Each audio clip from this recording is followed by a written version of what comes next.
What personality traits make a great actor? Our guest today is a world-renowned acting teacher and author. He's been the head of NIDA and WAPA in Australia, and he's worked at universities all around the world, including Yale and LaSalle. Stay tuned, as our guest is not only brilliant, but he was Hugh Jackman's acting teacher, and he shares some great stories.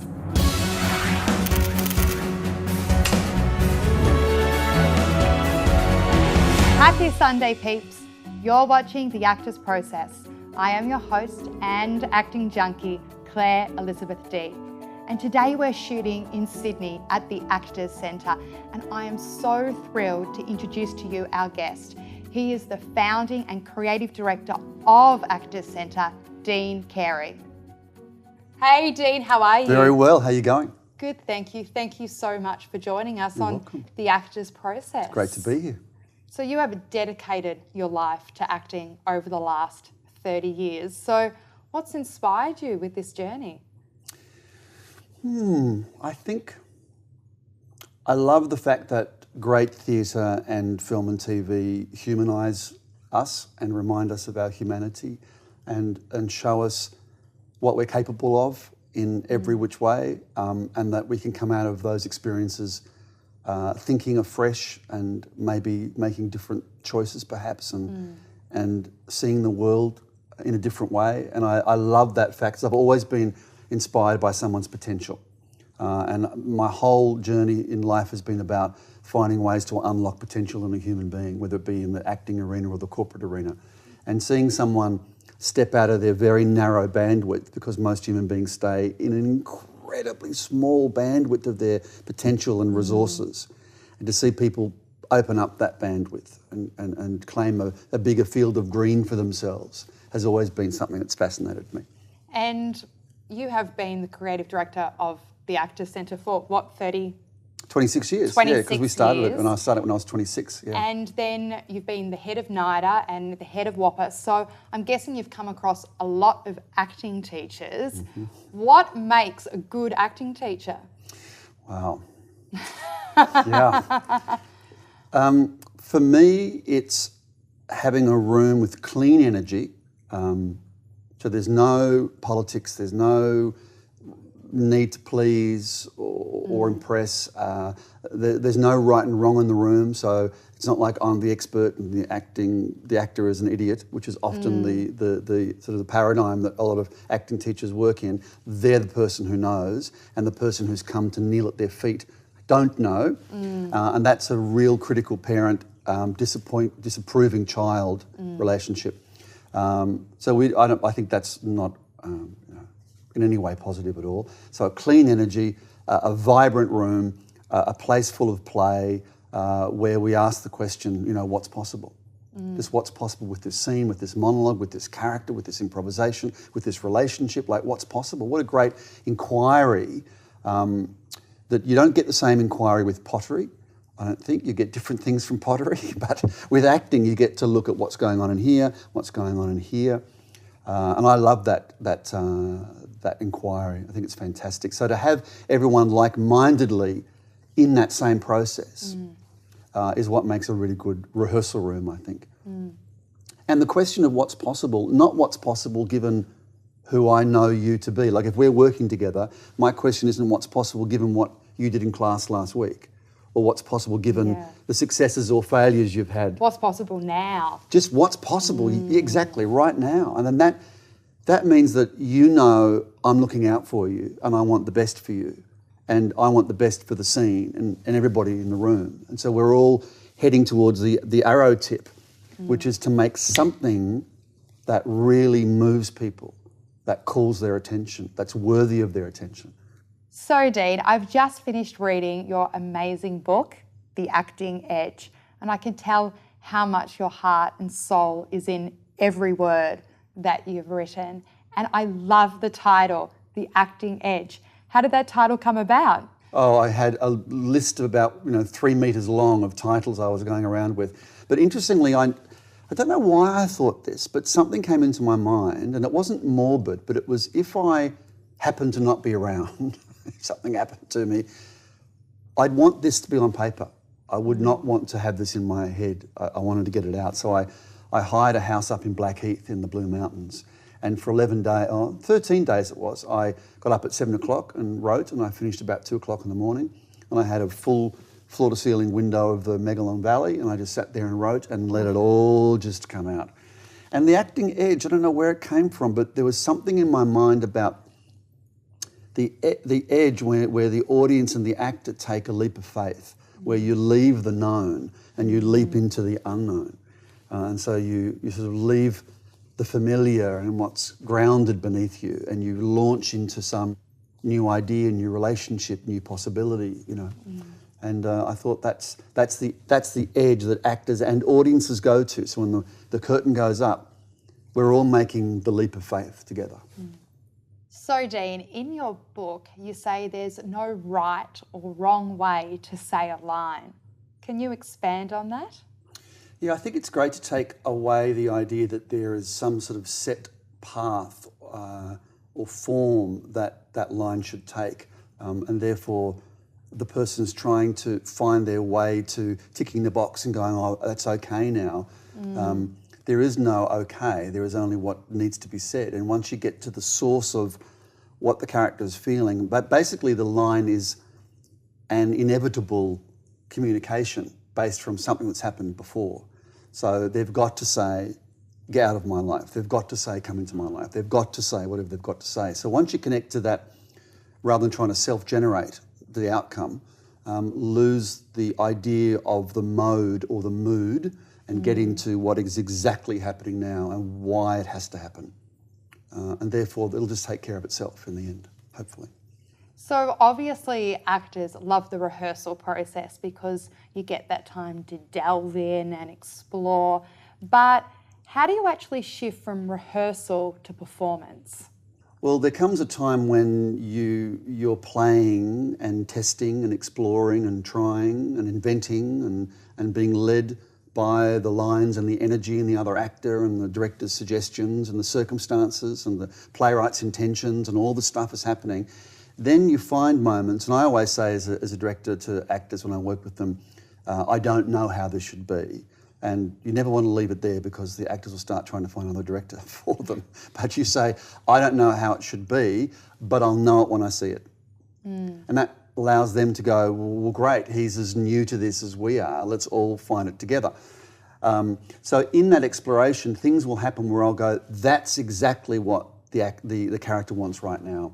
And then we'll start consolidating that. So you go from play to consolidation and then to polishing that moment so you know why that moment happens, and it's a instinctive thing for the character to do, even though it's been planned by the director and the actor or actors, but it becomes instinctive for the character. So every night that play rolls out the way it needs to. There'll be some deviation, of course, just because of the audience and the laughter that night and how you're feeling, but it's quite minute, really, you know, unless something major comes along. Quick story, Ian McKellen, I was interviewing him a couple of years ago and he was in Waiting for Godot. And the last moment of the play, he looks at a tree, which he's done a lot during the play, and says to his partner, should we hang ourselves? And it's a joke because they've done it so many times during the play.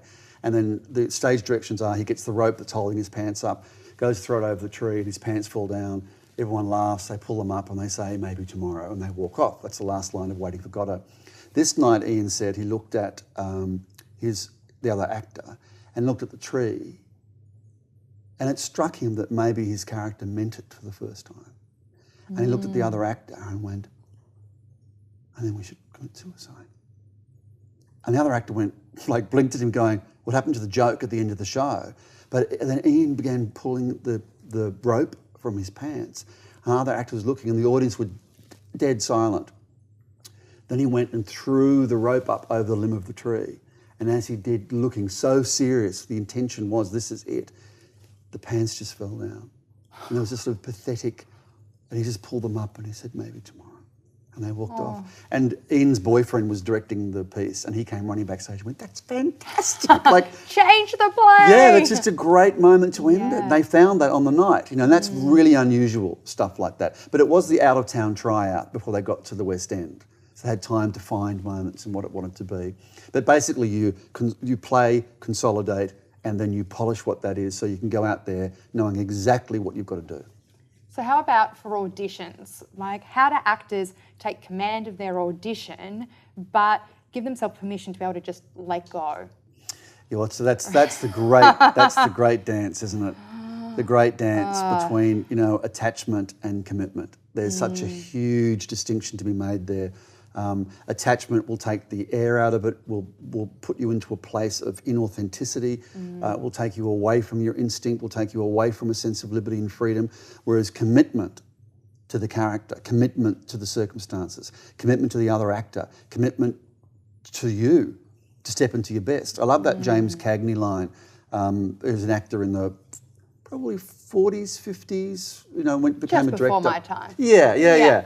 And he was he was known to be such a nuggety, intense, sort of straight talking, shooting guy, And his audition quote was, walk into the room, stand your ground, look him in the eye and tell him the truth.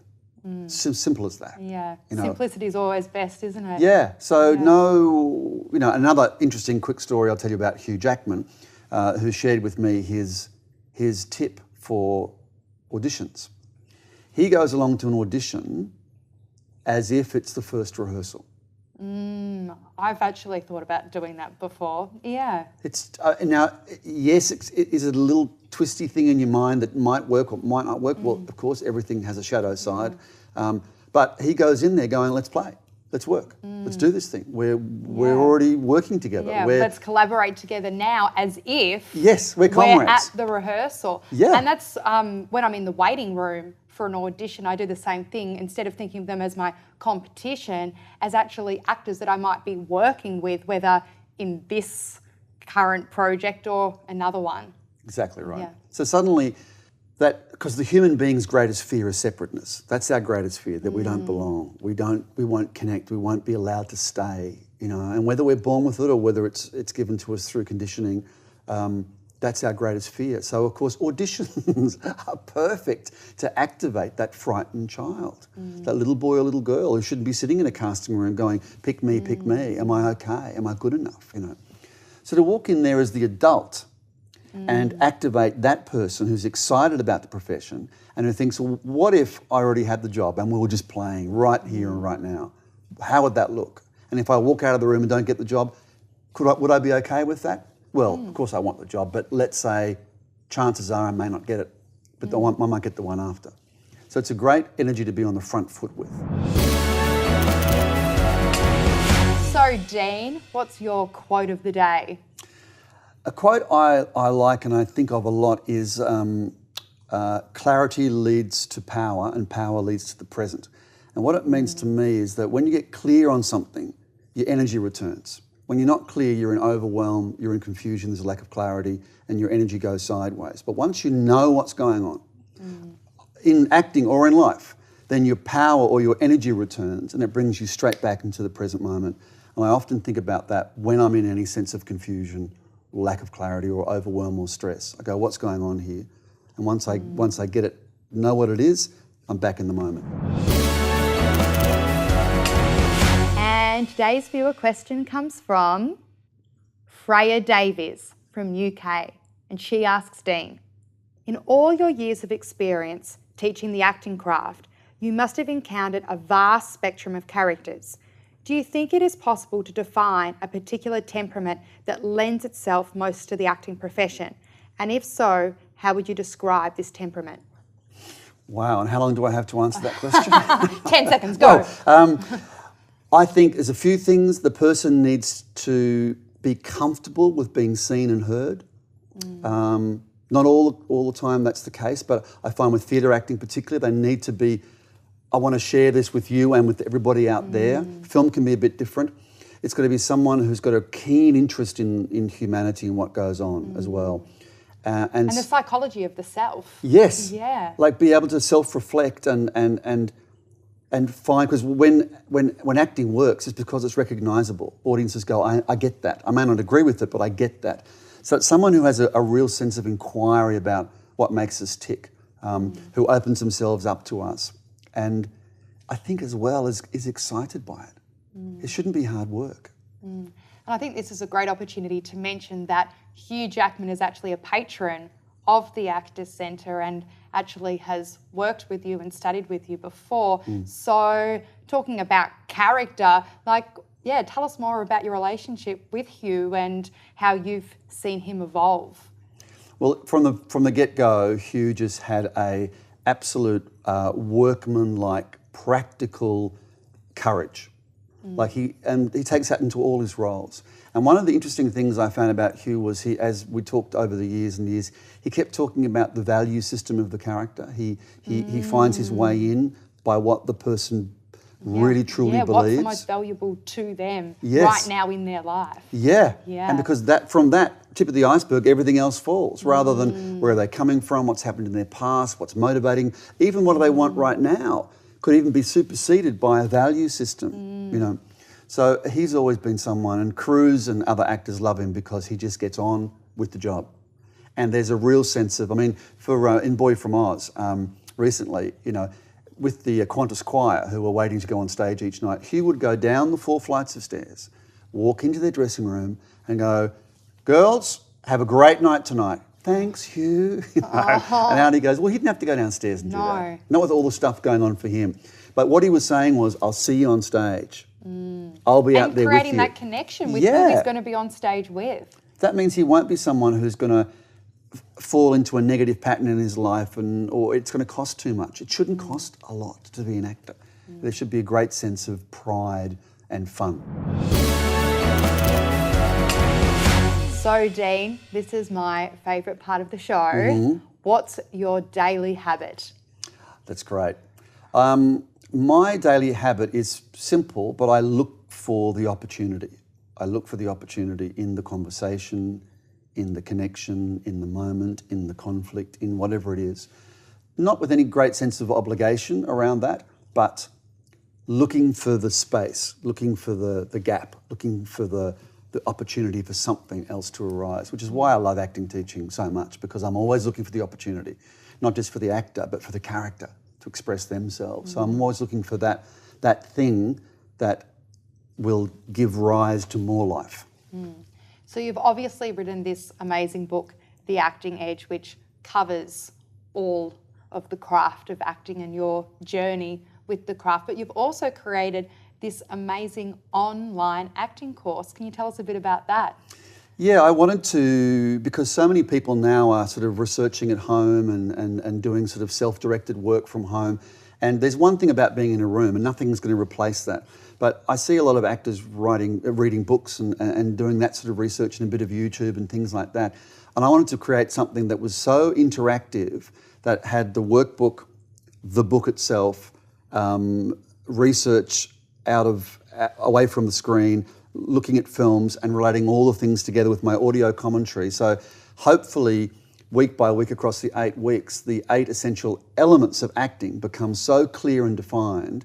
And my only goal was to allow people then to transfer that understanding and awareness into every class they walk into, into every rehearsal they go into every casting. So this isn't the be-all and end-all. This is something which charges you ready for all those experiences to get more from them, not to replace them. And I'd also like to say, as an acting teacher, I found it so useful as an acting teacher and from an actor's perspective. So I definitely encourage all the acting teachers out there also to purchase the book and the online course. Yeah, and so many directors as well who don't really know how to work with actors. I wanted to... And casting agents. That's right. It was tricky writing it because I had actors in mind, agents in mind, casting agents, directors in mind, teachers in mind, and I was going, who am I talking to now? So I really hope I found that way where everybody gets talked to and encouraged in their own craft. Yeah. Thank you so much for joining us on the Actors Process, and I do hope we get to talk to you again soon. I'm always here. Yeah, great. Thanks, Dean. You're welcome. Thank you. Thank you. What personality traits do you have that support your acting? Read this week's blog and leave your comments there. And a huge thank you to our viewers out there, and a big shout out to Showreels Australia and our amazing crew. Check out our website, theactorsprocess.tv, and find out how you can have your work seen by becoming our Viewer of the Month. So much is possible with the Actors Process with your support. So please like us on Facebook, follow our tweets, and please share this episode with your friends. Remember, ask yourself, what's possible in every moment? Have a great week, and I'll see you next Sunday on the Actors Process.